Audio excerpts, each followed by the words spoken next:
To continue with the discussion of psychologism, or Husserl's critique of psychologism. Take a drink of tea here.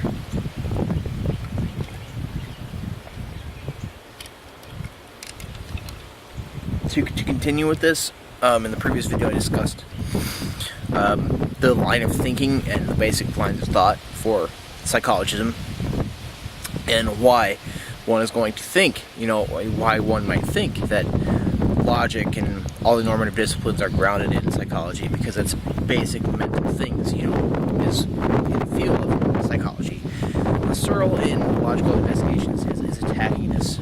I'm going to go into the basic understanding. I'm not going to go into it really very deeply. I just want to discuss it a little bit so those watching can get the gist of it.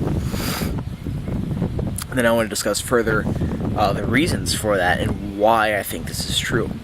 And I actually might go into this further, but I don't know. Here's Husserl's thought on this. The psychological processes, everything that goes in the basic mental psychological processes, everything that falls within the field of psychology. That's how we think right now. This is how we all think. We think this way. This is true. This is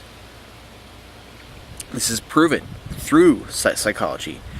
But we need to compare this kind of psychology, how we obviously think, to the normative disciplines, logic, all that stuff.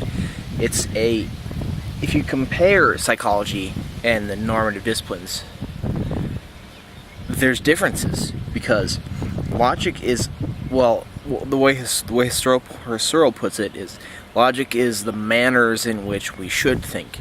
It's the correct way to think. It's the correct way to conduct arguments. It's the correct way to think. It's the correct way to prove of things. It's the correct way to judge. Logic and critical reasoning. I mean, the whole world changed because of the Greeks. In swing of critical reasoning and things like that. That's why the world changed. Right. And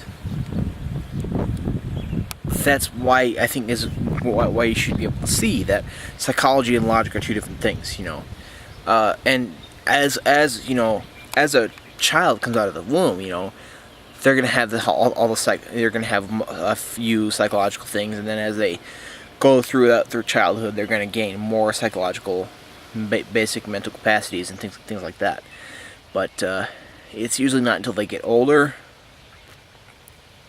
like way older, to where they,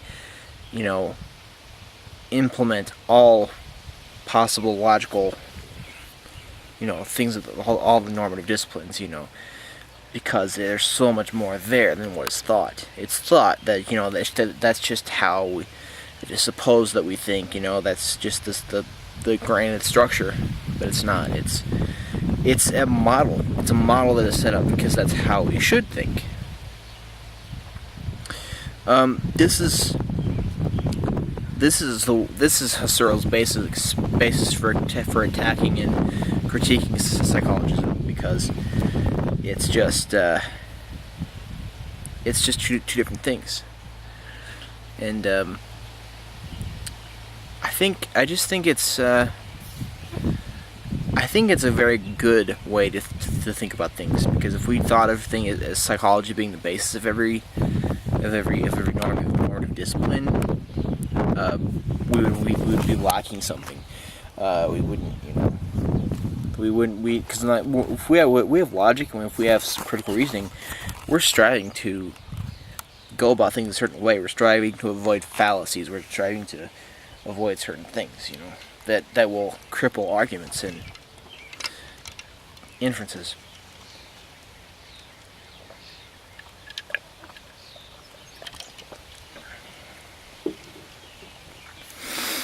But I think it should be. I think this is just my own tangent right here, of thinking about how reality is going to appear to someone, whether they have the basic psychologistic mentality of, just not even trying to strive for the model that the logic really is, and then if we have someone who's actually striving for that model, I think reality is going to be a different thing. And I think that's why, and I think Husserl basically set up the tenets of phenomenology with this. And, I think that's something pretty cool. But I'm gonna continue with discussing Husserl, because I'm gonna discuss in a correct way some his intentionality, his bracketing, and his noesis and no not, and things like that. But I'll see you guys then.